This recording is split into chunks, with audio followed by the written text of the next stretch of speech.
Assalamualaikum warahmatullahi wabarakatuh. Salam sejahtera untuk kita semua.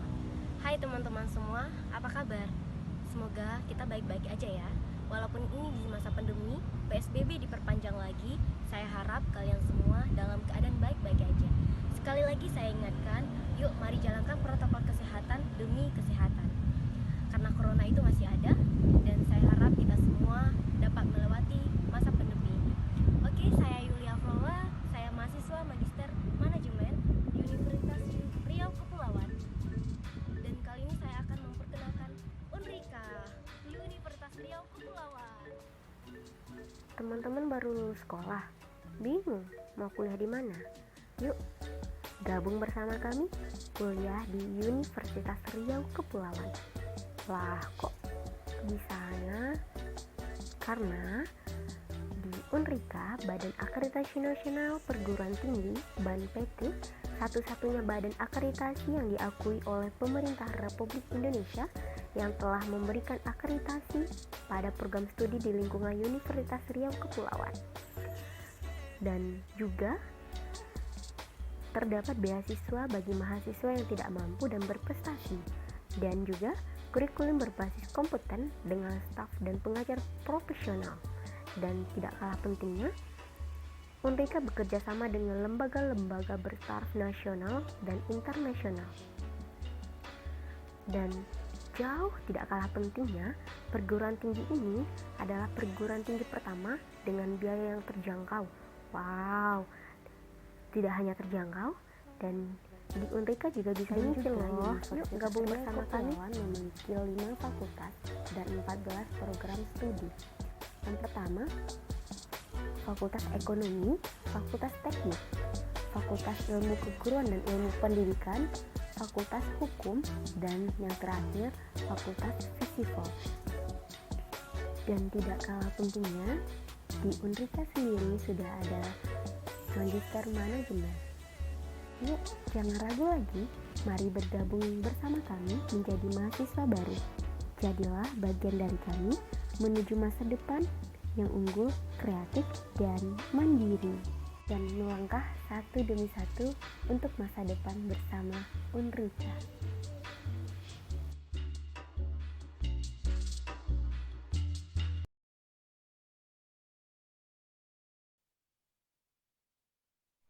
Assalamualaikum warahmatullahi wabarakatuh. Salam sejahtera untuk kita semua. Alhamdulillahirrabbilalamin. Bersyukur kita kepada Allah Subhanahu wa Ta'ala dan bersalawat kepada Nabi Muhammad Sallallahu Alaihi Wasallam. Sebelumnya kami berterima kasih kepada Ibu dosen pengampu mata kuliah Sumber Daya Manusia, Ibu Dr. Hajah Sri Langgeng Ratnasari SEMM. Dan sebelum kami memulai presentasi kami, izinkan kami untuk memperkenalkan diri. Kami dari kelompok 2 yang beranggotakan 8 orang. Di sana sudah ada Bapak Asani, Bapak yang gagah dan berani. Ada Bapak Hadri Pratama, ada Bapak Kunsi Harto, ada Bapak Sakiman, dan ada Bapak Subandi. Dan tidak kalah kecenya ada Ibu Nunu Sisharwati dan ada Ibu Saryani. Dan yang terakhir saya sendiri, Yulia Afrola. Nah, di kelompok kami atau di kelompok 2 ini kami akan mengupas sedikit tentang motivasi. Mungkin teman-teman di luar sana sudah sering mendengar kata motivasi dan kata-kata motivasi, kata bijak dan lain sebagainya. Nah, di sini kami akan mengupas apa saja pengertian dari motivasi itu dari berbagai pakar dan berbagai para ahli, dan konsepnya, teori-teorinya, fungsi dan lain sebagainya. Banyak lagi nanti akan dikupas melalui video ini. Nah, untuk itu di sana sudah ada Bapak Asani. Kepada Bapak Asani dipersilakan. Terima kasih. Assalamualaikum warahmatullahi wabarakatuh. Baiklah, saya akan menyampaikan beberapa teori motivasi. Berbicara motivasi tak lepas dari kata motif. Motif berarti perangsang keinginan atau want, dan daya penggerak kemauan bekerja seseorang. Motivasi berarti pemberian daya penggerak yang menciptakan kegairahan kerja seseorang agar mereka mau bekerja sama, bekerja efektif, dan terintegrasi dalam segala daya upaya untuk mencapai kepuasan. Pengertian motivasi adalah sebuah dorongan, hasrat ataupun minat yang begitu besar di dalam diri untuk mencapai suatu keinginan, cita-cita, dan tujuan tertentu. Adanya motivasi akan membuat individu berusaha sekuat tenaga untuk mencapai yang diinginkan. Motivasi berasal dari kata lain, movers, yang berarti dorongan atau bahasa Inggrisnya disebut to move. Motif diartikan sebagai kekuatan yang terdapat dalam diri organisme yang mendorong untuk berbuat, driving force. Motif tidak berdiri sendiri, tetapi saling berkaitan dengan faktor-faktor lain, baik faktor eksternal maupun faktor internal. Hal-hal yang mempengaruhi motif disebut motivasi. Michael Jussius menyebutkan motivasi sebagai kegiatan memberikan dorongan kepada seseorang atau diri sendiri untuk mengambil suatu tindakan yang dikehendaki. Menurut Dadi Permadi, motivasi adalah dorongan dari dalam untuk berbuat sesuatu, baik yang positif maupun yang negatif. Terima kasih. Baik, terima kasih. Saya akan melanjutkan motivasi kerja. Motivasi kerja adalah pemberian daya penggerak yang menciptakan kegairahan kerja seseorang agar mereka mau bekerja sama, bekerja efektif, dan terintegrasi dengan segala daya upayanya untuk mencapai kepuasan. Konsep motivasi. Konsep motivasi yang dijelaskan oleh Suwanto adalah sebagai berikut. Yang pertama, model tradisional. Kedua, model hubungan manusia. Yang ketiga, model sumber daya manusia. Untuk model tradisional ialah memotivasi karyawan agar gairah kerja meningkat. Perlu diterapkannya insentif dalam bentuk uang atau barang kepada karyawan yang berprestasi. Untuk yang kedua, model hubungan manusia memotivasi karyawan agar gairah kerjanya meningkat dengan mengakui kebutuhan sosial mereka dan membuat mereka merasa berguna dan penting. Yang ketiga, model sumber daya manusia. Karyawan dimotivasi oleh banyak faktor, bukan hanya uang atau barang, tetapi juga kebutuhan akan pencapaian dan pekerjaan yang berarti. Selanjutnya, teori motivasi. Teori motivasi menurut Abraham Maslow pada intinya berkisar pada pendapat bahwa manusia mempunyai 5 tingkat atau hierarki kebutuhan, yaitu 1. Kebutuhan fisiologikal atau physiological needs seperti rasa lapar, haus, istirahat, dan seks. 2. Kebutuhan rasa aman atau safety need, tidak dalam arti fisik semata, akan tetapi juga mental, psikologikal, dan intelektual. 3. Kebutuhan akan kasih sayang atau love needs. 4. Kebutuhan akan harga diri atau esteem need yang pada umumnya tercermin dalam berbagai simbol-simbol status. Dan 5. Aktualisasi diri atau self-actualization dalam arti tersedianya kesempatan bagi seseorang untuk mengembangkan potensi yang terdapat dalam dirinya sehingga berubah menjadi kemampuan nyata. Teori motivasi menurut Herzberg atau teori dua faktor.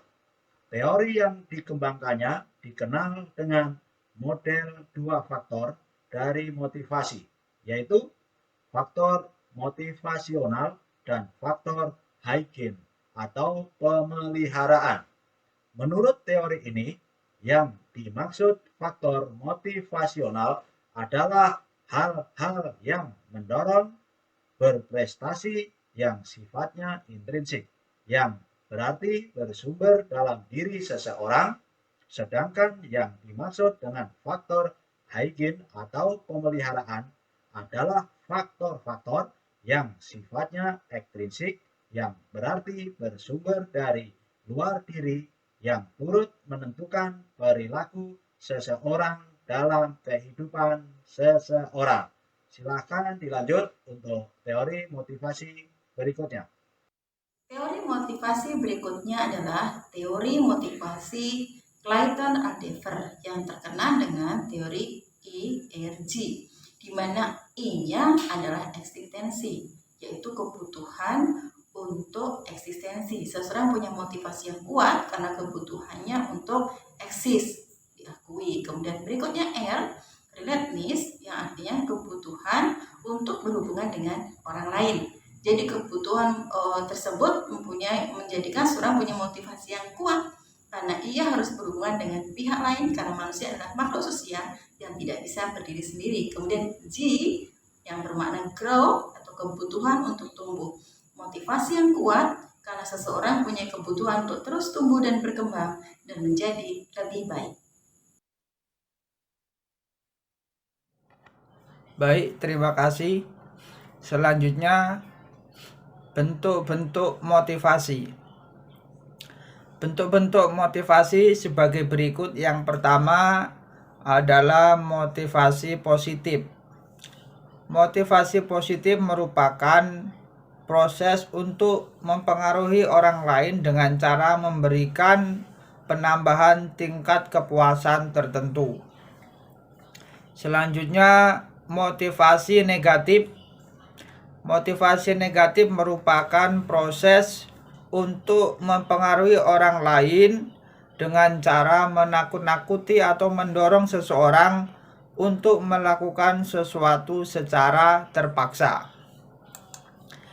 Kemudian yang selanjutnya adalah tujuan motivasi. Tujuan motivasi antara lain yang pertama meningkatkan moral dan kepuasan kerja karyawan. Kedua, meningkatkan produktivitas kerja karyawan. Yang ketiga, mempertahankan kestabilan karyawan. 4, meningkatkan kedisiplinan karyawan. 5, mengefektifkan pengadaan karyawan. Kemudian yang keenam, meningkatkan suasana dan hubungan kerja yang baik. 7, meningkatkan loyalitas, kreativitas, dan partisipasi karyawan. Yang kedelapan, meningkatkan kesejahteraan karyawan. Selanjutnya, mempertinggi rasa tanggung jawab karyawan terhadap tugas-tugasnya. Dan yang terakhir adalah meningkatkan efisiensi penggunaan alat-alat dan bahan-bahan baku. Terima kasih. Selanjutnya, fungsi motivasi. Fungsi motivasi yang pertama adalah mendorong timbulnya kelakuan atau suatu perbuatan. Yang kedua, motivasi berfungsi sebagai pengarah, artinya mengarahkan perbuatan ke pencapaian tujuan yang diinginkan. Selanjutnya yang ketiga, motivasi berfungsi sebagai penggerak. Artinya, motivasi akan berfungsi sebagai penentu cepat lambatnya suatu pekerjaan. Selanjutnya yang keempat, motivasi berfungsi sebagai penolong untuk berbuat mencapai tujuan. Yang kelima, motivasi berfungsi sebagai penentu arah perbuatan manusia, yakni ke arah yang akan dicapai. Dan yang terakhir, fungsi motivasi adalah penyeleksi perbuatan, sehingga perbuatan manusia senantiasa dan tetap terarah kepada tujuan yang ingin dicapai. Terima kasih. Selanjutnya saya akan membacakan tentang sumber dorongan motivasi yang terdiri dari satu, motivasi intrinsik, yaitu dari dalam diri, di mana bentuk motivasi ini seperti cita-cita yang ingin didapat, kesadaran dan pertimbangan pribadi yang matang. Kedua, motivasi ekstrinsik dari luar diri. Rangsangan dari luar itu dapat berupa anjuran, paksaan, imbalan, pengaruh lingkungan, dan lain sebagainya. Selanjutnya, bagaimana meningkatkan motivasi kerja, yakni dengan 1. Peran pemimpin atau atasan, 2. Peran organisasi, dan ketiga, peran diri sendiri. Nah, jadi itu presentasi kelompok 2 mengenai motivasi. Tadi sudah dijabarkan secara jelas bahwa motivasi menurut beberapa ahli dan konsep motivasi, teori-teorinya dari teori Abraham Maslow dan lain sebagainya. Nah, mungkin itu presentasi dari kelompok kami. Kalau ada salah dan janggal, kepada Allah kami minta ampun dan kepada semuanya kami minta maaf. Sedikit closing statement dari saya. Orang bijak mengatakan bahwa ilmu itu bukan apa yang dihafal, tapi apa yang bermanfaat bagi orang lain. Dan ketika menyampaikan sebuah kebermanfaatan atau motivasi dan untuk orang lain, mesti didasari oleh ilmu dan motivasi yang efektif. Semoga kita bisa saling memotivasi, saling memberi semangat, supaya menjadi pribadi yang lebih baik lagi. Saya Yulia Afrola, sekian, terima kasih. Assalamualaikum warahmatullahi wabarakatuh.